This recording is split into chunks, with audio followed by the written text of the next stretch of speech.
20 నుండి 25 వేల ఉద్యోగం సంపాదించడానికి కేజీ నుండి పీజీ వరకు ఎన్నో ఎగ్జామ్స్, ఎన్నో ట్యూషన్లు, మరెన్నో క్లాసులు అటెండ్ అయ్యి ఉద్యోగానికి రెడీ అవుతాం. కానీ ఎటువంటి నాలెడ్జ్ లేకుండా, దాని పట్ల ఈసమెత్తు క్లారిటీ అండ్ నాలెడ్జ్ లేకుండా ఎవరో లక్షలు సంపాదించవచ్చు అనగానే ఉన్న జాబ్ వదిలిపెట్టేసి, ఉన్న పనిని వదిలిపెట్టేసి పొలవమని చెప్పేసి ఫ్రాడ్ లీడర్ అండ్ ఫ్రాడ్ కంపెనీలలో జాయిన్ అయ్యి వారి చేతిలో పడి షిక్కి శల్యమై బతుకుజీవుడా అంటూ టైం అంతా, ఫేస్ వాల్యూ అంతా పోగొట్టుకొని చిన్న జాబ్ వెతుక్కుంటారు. ఇదంతా దేనికోసం అనుకుంటున్నారా? అదే నెట్వర్క్ మార్కెటింగ్ కోసం. అన్నట్టు, do you know the history of direct marketing? Direct marketing గురించి తెలుసుకోండి, బాగా ఆలోచించండి, బాగా స్టడీ చేయండి. ఆ తర్వాత చెయ్యాలా వద్దా అని ఒక నిర్ణయానికి వచ్చి అప్పుడు స్టార్ట్ చేయండి. In this video, we are going to discuss the history of direct marketing industry. Hi friends, this is Tirupati Tandra, motivational speaker and life coach. 21st సెంచరీలో భూమ్ క్రియేట్ చేయబోయేది కేవలం డైరెక్ట్ మార్కెటింగే అని, 21st సెంచరీలో ప్రతి ఒక్కరికి సొంత వ్యాపారం ఉండాలని, ఆ వ్యాపారంలో ఎటువంటి పెట్టుబడి పెట్టకుండా అభివృద్ధి చేస్తూ దేశ ఆర్థిక భద్రతకు రక్షణగా నిలబడాలి అంటే అది కేవలం డైరెక్ట్ మార్కెటింగ్ ఇండస్ట్రీ వల్ల మాత్రమే అవుతుందని, నెట్వర్క్ ఇండస్ట్రీకి ఒక గైడ్లైన్స్ ఉండాలని దాన్ని పార్లమెంటులో పెట్టి పాస్ చేపించి డైరెక్ట్ మార్కెటింగ్ ఇండస్ట్రీకి త్వరలో ఒక చట్టాన్ని తీసుకొని రాబోతున్న ధీరుడు, he is none other than Narendra Damodar Das Modi. Hats off Modiji. Direct marketing industry మీకు ఎప్పటికీ రుణపడి ఉంటుంది. ప్రపంచంలోనే మొట్టమొదటిసారిగా స్థాపించిన ఒక కంపెనీలో ముందుగా జాయిన్ అయ్యి ఆ కంపెనీ ప్రోడక్ట్ పర్ఫ్యూమ్ని డోర్ టు డోర్ తిరుగుతూ అమ్ముతూ అసలు నెట్వర్క్ మార్కెటింగ్ ఇలా కూడా చేయొచ్చా అని చెప్పేసి ఆ మార్కెటింగ్కి పేరు ప్రఖ్యాతలు తీసుకొచ్చింది ఒక మహిళ. ఆవిడెవరో తెలుసా? PFELB. మరి ఇంతకీ ఆ కంపెనీ పేరేంటో తెలుసా? ఎవాన్. దాదాపు 1886లో ఆ కంపెనీ స్టార్ట్ అయింది. మొట్టమొదటిసారిగా ప్రపంచంలోనే డైరెక్ట్ మార్కెటింగ్ ఇండస్ట్రీలో. మరో మహిళ 1963లో మేరీకి యాష్. డైరెక్ట్ మార్కెటింగ్ పై ఉన్న ఇష్టంతో తను దాచుకున్న డబ్బు అండ్ అక్కడ ఇక్కడ కొంత అప్పు తీసుకొచ్చేసి ఒక నెట్వర్క్ మార్కెటింగ్ మేరీకి అనే పేరుతో ఒక ఇండస్ట్రీ స్టార్ట్ చేసి ఎంతోమందికి ఇన్స్పిరేషన్గా నిలవడమే కాకుండా ఎన్నో అవార్డ్స్ అండ్ రివార్డ్స్ గెలుచుకున్నారు. అంటే నెట్వర్క్ మార్కెటింగ్ ఇండస్ట్రీ ఆడవాళ్ళకి బాగా అచ్చొస్తుందన్నమాట. ద పవర్ ఆఫ్ ఉమెన్ అనే వీడియో గతంలో చేశాం. దాంట్లో మేము ఆల్రెడీ చెప్పాం, ప్రపంచవ్యాప్తంగా మగవాళ్ళ కంటే ఆడవాళ్ళు 55% ఎక్కువగా సక్సెస్ అవుతున్నారు అని. మరి ఇంత గొప్ప ఇండస్ట్రీ మన ఇండియాలో ఎప్పుడు స్టార్ట్ అయింది అని అంటే సుమారుగా 1996 అని చెప్పొచ్చు. ఎంతో అద్భుతమైన ఈ ఇండస్ట్రీ ఇండియాలో అబాస్పాలు కావడానికి, చెడ్డ పేరు తెచ్చుకోవడానికి కారణం ఏంటి? ఇండియాలో ఈ ప్లాన్ స్టార్ట్ అయిన తర్వాత దాన్ని స్టడీ చేసేసి కొంతమంది ఫ్రాడ్ లీడర్స్ కొన్ని కంపెనీలు పెట్టి మనీ సర్క్యులేషన్ స్కీమ్స్కి తెరలేపారు. అలాంటి కంపెనీల్లో జాయిన్ అయ్యి చాలామంది ఫేస్ వాల్యూ పోగొట్టుకున్నారు, మనీ పోగొట్టుకున్నారు, టైం పోగొట్టుకున్నారు.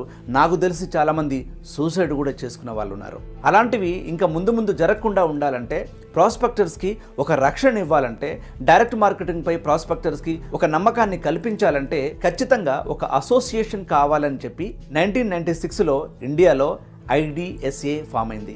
ఇండియన్ డైరెక్ట్ సెల్లింగ్ అసోసియేషన్ అన్నమాట.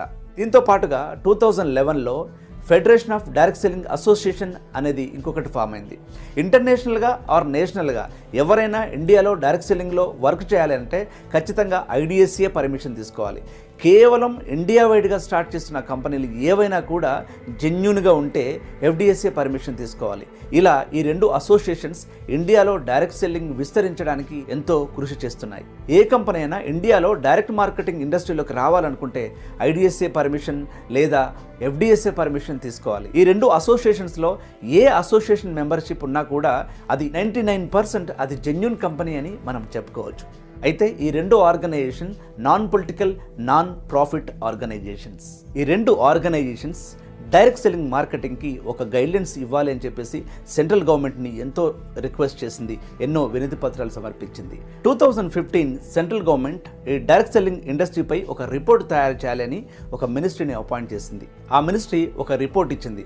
ఆ రిపోర్ట్ ప్రకారం 2025 నాటికి ఈ డైరెక్ట్ సెల్లింగ్ ఇండస్ట్రీ 65,000 కోట్ల టర్నోవర్ చేయబోతుందని, ఈ ఇండస్ట్రీ ద్వారా కొన్ని వేల లక్షల మంది యువత దీని నుంచి ఉపాధి పొందబోతున్నారని ఆ రిపోర్ట్లో పేర్కొంది.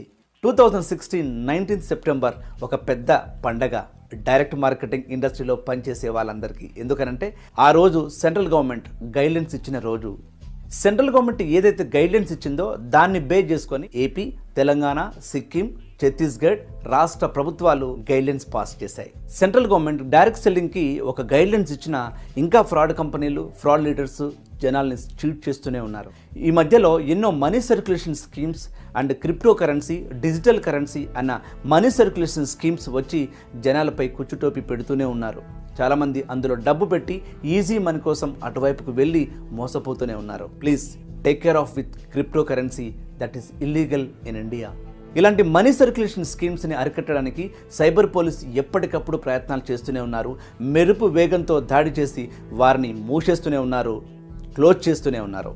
అయినా పుట్టగొడుగులా పుట్టుకొస్తూనే ఉన్నాయి. ఇలా జరగడానికి మెయిన్ రీజన్ ఏంటి అని అంటే ప్రజల్లో దీనిపై ఒక అవగాహన లేకపోవడం, ఒక ఎడ్యుకేషన్ సిస్టమ్ లేకపోవడం, దీనిపై అవగాహన ఇచ్చే ట్రైనింగ్ ఇన్స్టిట్యూట్స్ లేకపోవడం. ఇలాంటి money circulation schemes and fraud కంపెనీలను కూకటి వేలుతో సహా పీకివేసేసి డైరెక్ట్ మార్కెటింగ్ ద్వారా యువతకి ఉపాధి కల్పించాలంటే ఐఆర్డీఏ, ఆర్బీఐ, ట్రాయ్ లాంటి ఒక అటానమస్ బాడీ డైరెక్ట్ సెల్లింగ్ కనుక ఇచ్చినట్లయితే central government India developing country అని చెప్పడం ఆపేసి డెవలప్డ్ కంట్రీ అని చెప్పవచ్చు. అది త్వరలో రాబోతుంది. అది కనుక వచ్చినట్లయితే ఫ్రాడ్ కంపెనీల ఆటలు ఇక ముందు సాగవు. ఫ్రెండ్స్, మీ దగ్గరకు ఎవరైనా వచ్చి లక్షలు కట్టండి, త్వరలోనే కోట్ల రూపాయలు అవుతాయి అని ఎవరైనా చెప్తే కొద్దిగా బుర్రబెట్టి ఆలోచించండి. అది ఎలా సాధ్యమో అడగండి. ఒకవేళ కనుక అది సాధ్యమని గవర్నమెంట్ భావిస్తే central government and state governments అందులో పెట్టుబడి పెట్టవచ్చు కదా. ఈ అప్పుల బాధ ఎందుకు? ఈ అప్పుల గోలేంటి? దయచేసి గాల్లో మెడలు కట్టకండి. ఈజీ మనీ కోసం ఆశపడకండి. పని చేయకుండా ఒక్క రూపాయి కూడా రాదు అన్న చిన్న లాజిక్ మర్చిపోకండి. మోసపోకండి, మోసం చేయకండి. ఫ్రాడ్ లీడర్స్ అండ్ ఫ్రాడ్ కంపెనీల బారి నుండి చాలా జాగ్రత్తగా ఉండండి. Thank you for watching. This is Tirupati Tandra signing off.